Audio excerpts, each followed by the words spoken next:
Mi nombre es Anthony Quiroz. Como se sabe, la noticia del día es el mensaje del presidente Pedro Castillo en el Congreso de la República, ¿verdad? Como se sabe, la Junta de Portavoces aprobó la solicitud del presidente de llegar al Parlamento hoy, martes, a las 5 de la tarde. Para poder precisar lo que se vivió en el Congreso de la República, nos encontramos con el congresista Wilmar Helera, vocero de Somos Perú. Está enlazado telefónicamente. Buenas noches. Muy buenas noches, gracias por la invitación.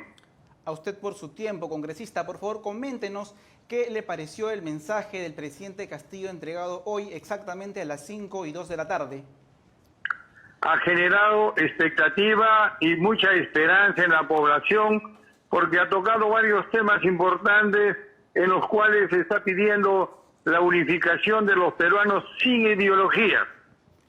Lo importante que tampoco ha tocado lo que era antes una prioridad. La Asamblea Constituyente tampoco ha hecho presente sobre eso y sobre todo ha deslindado con cualquier tipo de corrupción en los dichos que ha presenciado la señora Carolyn López. En ese sentido, me parece un discurso que genera expectativa por la reactivación económica en uno de muchos sectores de la población. Conversábamos hace pocos minutos con el congresista José Cueto de Renovación Popular y él en resumen indicó que este mensaje del jefe de Estado simplemente era una lavada de cara, tal cual mencionó. ¿Cuál es su parecer al respecto? Bueno, tiene muchas perspectivas de la forma en que lo mire. La piedra angular tiene muchos lados y él lo verá desde el punto de vista negativo. Yo creo que tenemos que dejar de lado la cultura de la negación para poder conversar y poder todas las fuerzas políticas del Perú se unan en una sola fuerza que es el Perú. El presidente ha pedido, les extiendo la mano, trabajemos juntos, hagamos del Perú una nueva república exitosa. Tiene una serie de ventajas. Tenemos una buena balanza de exportación, tenemos un crecimiento económico y el próximo semestre vienen las inversiones públicas en mayor cantidad. Yo creo que en ese sentido tenemos que mirar el Perú como un gran futuro, ¿no? En los primeros 36 minutos del mensaje, el presidente entregó un reporte de las gestiones que viene realizando hasta el momento como presidente de la República. Posteriormente empezó a tocar temas que mencionan en la moción de vacancia presidencial, como por ejemplo las declaraciones de Carolyn López ante la Fiscalía y algunas designaciones a ministros, tal cual mencionó. ¿Cuál es su parecer al respecto? ¿El presidente debió tocar estos puntos o quizá debió dejarlo para el día 28 de marzo? Yo creo que no hay que limitar la libertad de expresión, menos aún a nuestro presidente de la República. Yo creo que sería un error pretenderle marcar el paso de lo que va a decir. Yo creo que está muy bien que el presidente es parte de su estrategia de defensa, mencionar todo lo que ha dicho ahí y que ha deslindado con la corrupción, ¿no? En parte del mensaje también escuchamos al presidente hacer quizá un mea culpa. Él indica si que se han cometido errores e incluso menciona si se han cometido actos de corrupción de paisanos o familiares. Él solicita que el área correspondiente realice las investigaciones. Yo creo que está dando muestras de lo que yo siempre he manifestado. El presidente podrá haber cometido errores de gestión, pero no es un corrupto. Y ahí es donde él lo ha dicho. Estamos dispuestos a poder cambiar y tampoco voy a blindar a ninguno de mis paisanos ni funcionarios que hayan cometido algún acto de corrupción. Yo creo que eso es bueno y eso no significa lavar de cara, sino más bien decirle al país que está ante un presidente que sí sabe reconocer sus errores. ¿Cuál cree usted que es el punto débil del presidente en la cual se está llegando ya a una segunda moción de vacancia presidencial? Bueno, yo creo que lo primero que le ha faltado es un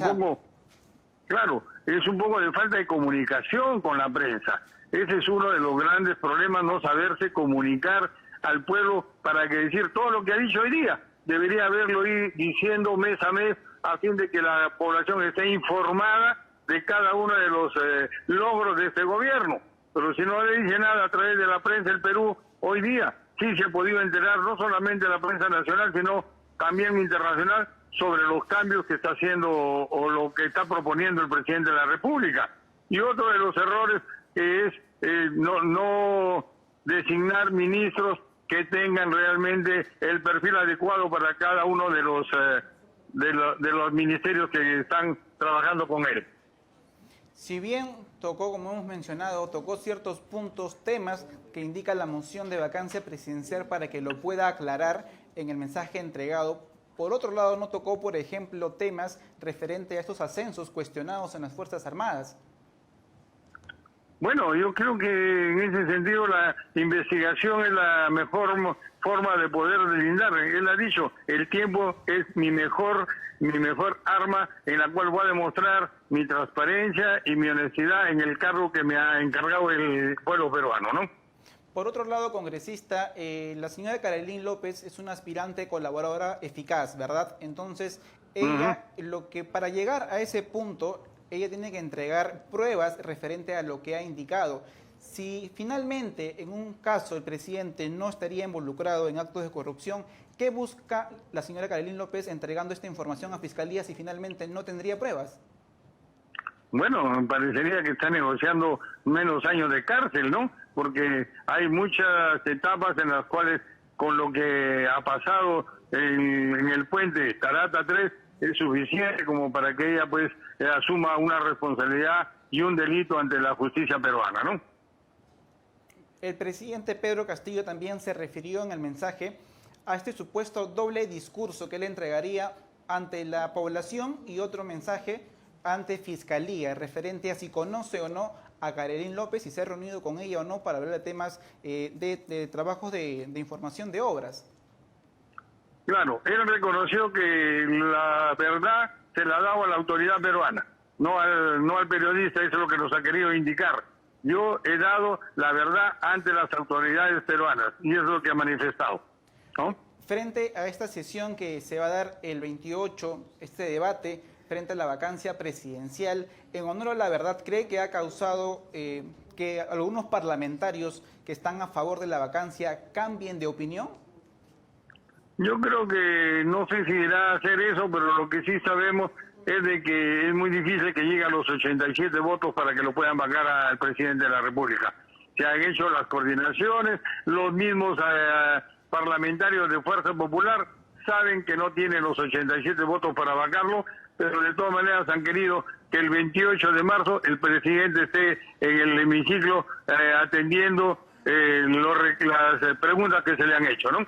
Uno de los congresistas de Perú Libre que llamó la atención en esta votación de admisión en primera instancia, con miras a la vacancia presidencial, votó en abstención y nos causó curiosidad porque pensábamos que toda la bancada de Perú Libre quizás iba a votar en contra de la admisión al debate de vacancia presidencial. ¿Qué cree que sucedió? Bueno, evidentemente tiene que haber algún resentido dentro de las diferentes estereotipos que tiene la bancada de Perú Libre, ¿no? Hay la facción de los profesores, la facción de los que son de Vladimir Cerrón, la facción de los que trabajan con Bermeo. Entonces yo creo que alguno de ellos tiene que haber presentado algún resentimiento, ¿no? Se ha también hecho público un análisis de lo que tendría que pasar para que finalmente el presidente Castillo sea vacado de su puesto. Y dentro de esas casuísticas que se entregan, que se han hecho públicas a través de un periodista nacional, informa que uno de los congresistas de Perú Libre o uno de los partidos aliados al gobierno tendría que votar a favor de la vacancia presidencial. Si bien en un aspecto el voto de abstención genera dudas, pero ya un voto a favor de la vacancia es realmente alertador, quizás para el gobierno oficialista, para el partido oficialista. ¿Usted qué cree que ocurra este escenario? Lo veo muy difícil porque ellos están bien unidos, hay una fuerza de la bancada y realmente están comprometidos con el presidente Castillo y dudo que uno de ellos vaya a votar o en abstención o en contra, ¿no? Es más, como le reitero, la misma fuerza opositora, Renovación y Fuerza Popular indican que no hay los votos para poderlo vacar. Eso es bueno que sepan los peruanos para que no después nos digan que ha habido algún chanchullo o ofrecimiento de obras para poderlo vacar, para que no lo vaquen al presidente, ¿no? El congresista Jorge Montoya hace pocos minutos en redes sociales, exactamente en Twitter, publicó que se refirió al presidente Pedro Castillo y un supuesto proyecto de ley que anticiparía un presunto cierre de Congreso. Lo hizo de manera alarmante en redes sociales. ¿Usted tiene conocimiento de ello? ¿De que Perú Libre y el gobierno estén planificando cerrar el Congreso anticipadamente? Para nada, señor. Yo creo que es una alarma que realmente no trae ningún beneficio al pueblo peruano. Estamos queriendo atraer capitales privados para generar mayor cantidad de empleo y una cosa de esa, realmente una noticia de esa naturaleza, ahuyenta la confianza de los inversionistas. Yo no conozco ninguna intención, al contrario, hoy día ha fortalecido el trabajo entre el Ejecutivo y el Legislativo y eso es bueno porque da muestras que va a ser respetuoso de la Constitución, tal como lo ha manifestado hoy día en su discurso. Justamente frente al discurso que finalizó hace unos minutos en el Congreso de la República, ¿cuál fue el sentir que se vivió en el Parlamento finalizado el mensaje? Bueno, yo he estado en el lado de Somos Perú, hemos podido conversar con mi gente, hemos visto que es un discurso que genera expectativa y esperanza para la reactivación económica, que es lo que esperamos. Hay inversiones que se van a dar en salud, en educación, en lo que es el saneamiento de agua y alcantarillado, y eso realmente nos genera una expectativa y una esperanza. Yo creo que la reactivación económica tiene que ser de la mano, que se invierte en la parte privada, también se debe invertir en la parte pública, ¿no? Por otro lado, congresista, yéndonos al tema ministerial, como se sabe, mañana interpelan al ministro de Salud y Justicia, aproximadamente a las 9 de la mañana y el otro sería al mediodía. ¿Cree que estos ministros deberían renunciar, salir del cargo? Yo creo que deberían evitarnos esa censura o interpelación y presentar su renuncia irrevocable, pero si no lo hacen, el control político del Congreso hará esa labor. Uno de los puntos que menciona la interpelación es la capacidad profesional, por ejemplo, del ministro de Salud. Y también se viene debatiendo hoy en día un proyecto de ley que regula los requisitos mínimos para ministros. ¿Cuál es su posición al respecto?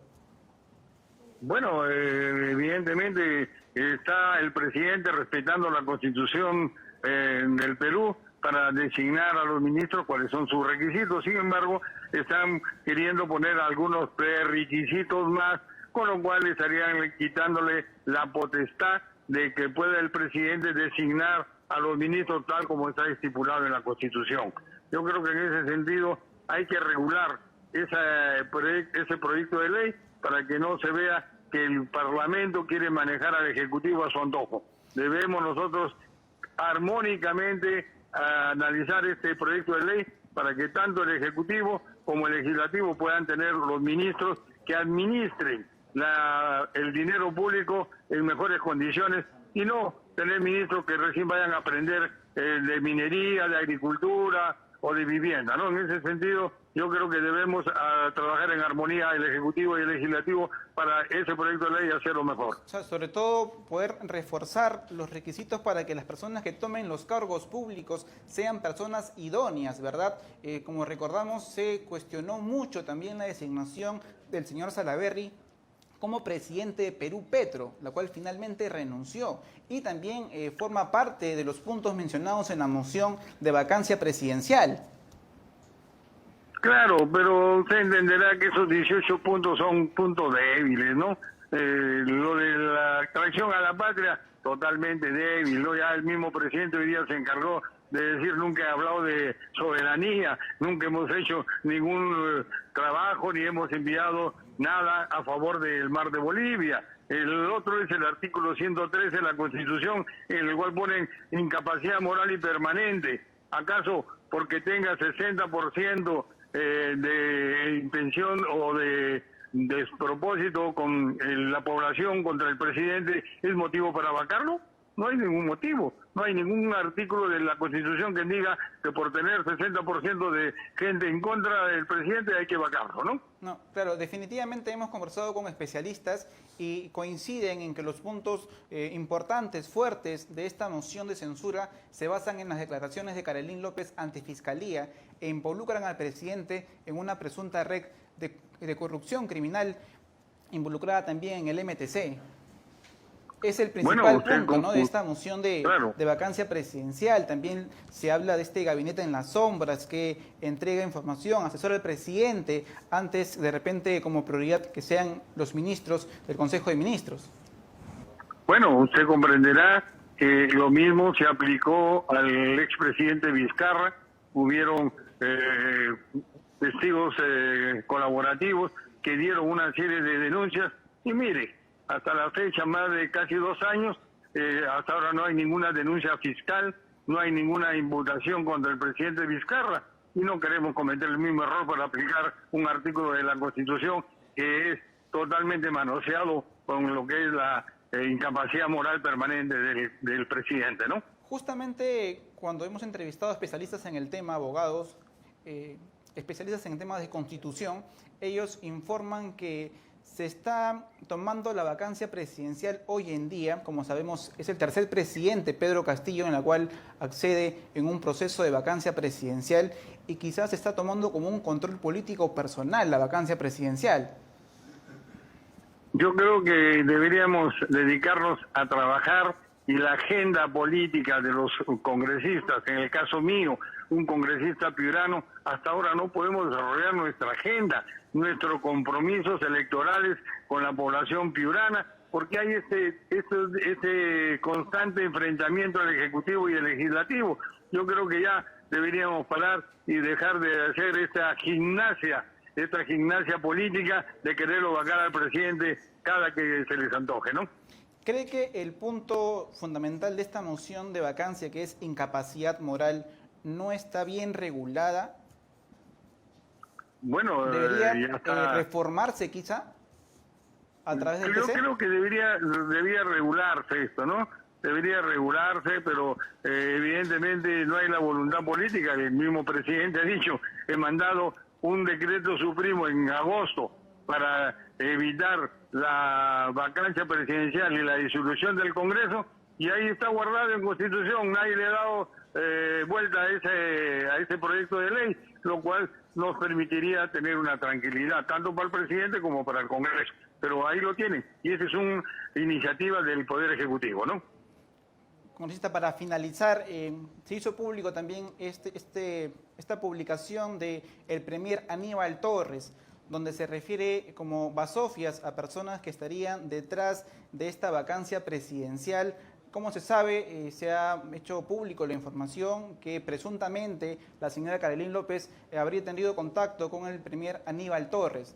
Frente a ello, el primer ministro hizo público en redes sociales esta manifestación. Si bien en primera instancia, cuando se solicitó el voto de confianza, el mensaje fue diferente, ¿a qué cree que se debe este tipo de reacción del premier?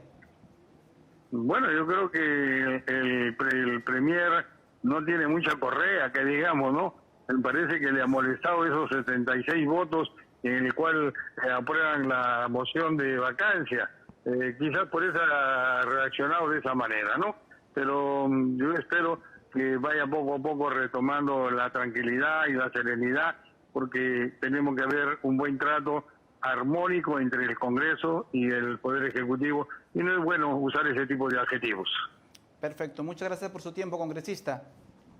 Muchas gracias a usted y un gusto de saludarlo. Hasta la próxima. Muchas gracias. Estuvo con nosotros el parlamentario Helera, vocero de Somos Perú, para que nos pueda entregar información fundamental de lo que se vive en el Congreso de la República frente a este mensaje del presidente Pedro Castillo. Vamos a seguir con la información, por favor manténganse conectados, vamos a una breve pausa comercial.